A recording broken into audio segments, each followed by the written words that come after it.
7 years na sila pero parang hindi daw magawang mag-propose ni Sir Gavin sa kanyang partner to think na stable naman financially. Pinag-uusapan tuloy ng mga tao ngayon na marami naman na nga atang red flag dun sa relationship kasi like katulad nun, 7 years na sila. 7 years na sila pero parang hindi daw magawang mag-propose ni Sir Gavin sa kanyang partner to think na stable naman financially. So bakit hindi pa rin?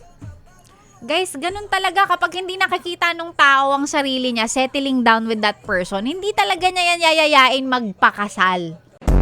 Hindi, kahit gaano kayo katagal, kung hindi ka, di ba, kung hindi mo makita yung sarili mo with that person, hindi ka yayayain yan.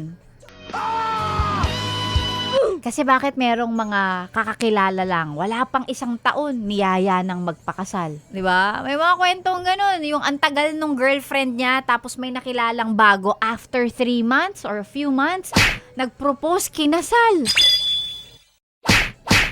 Pag hindi talaga niya nakikita ang sarili niya, nakasama ka sa habang buhay, di ka niya yayayaing magpakasal. Kahit pa, sobrang stable nyo na together. Aray ko.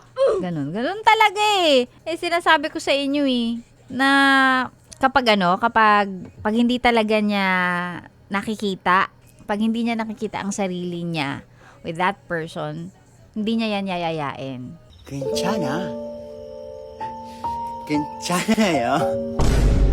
Kasi parang ang tagal niya ng jowa ko, pero bakit parang wala siyang balak yayain ako magpakasal? Ako sinasabi ko, tanungin mo kaya. Importante kasi 'di ba, na kapag in a relationship kayo, you guys are both on the same page. Like kasi paano pag ikaw gusto mo na mag-settle tapos siya pala ayaw niya. Mga ganon, no, 'di ba? Importante kailangan tanungin mo. Tapos ngayon, kung ano man yung sagot niya or sagot ng other party, you have to be ready. Ready ka bang hintayin siya?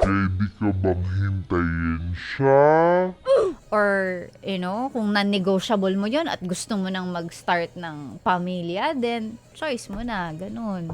Grabe, ang tagal din 7 years? Dami nyo nang pinagsamahan nun, 7 years.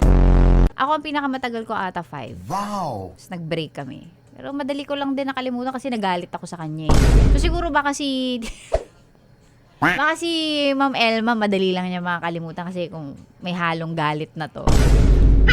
Kasi kung ako from the point of view from a person who's outside the relationship, parang nakakagalit eh. Parang nakakalimutan mo din yan. Minsan pagka may galit ka dun sa tao, mas madali siya kalimutan eh. I mean, based on experience, ha? Based on experience. Ganun yun eh. Pag kayo nagalit ka dun sa tao, mas madali eh. Inis ako sa'yo, bahala ka sa buhay mo, ganun. Ano pang ginagawa mo dito, ha? Sinasabi ko na nga ba eh. Solid yes friend ka talaga. Dahil nandito ka na rin lang, sige na, mag-like at mag-comment ka na. Mag-subscribe ka na rin at i-click ang notification bell Para mapasali ka sa mga kalokohan namin. Bawal na bawal mag-no dito, ha? Kasi yes to yes!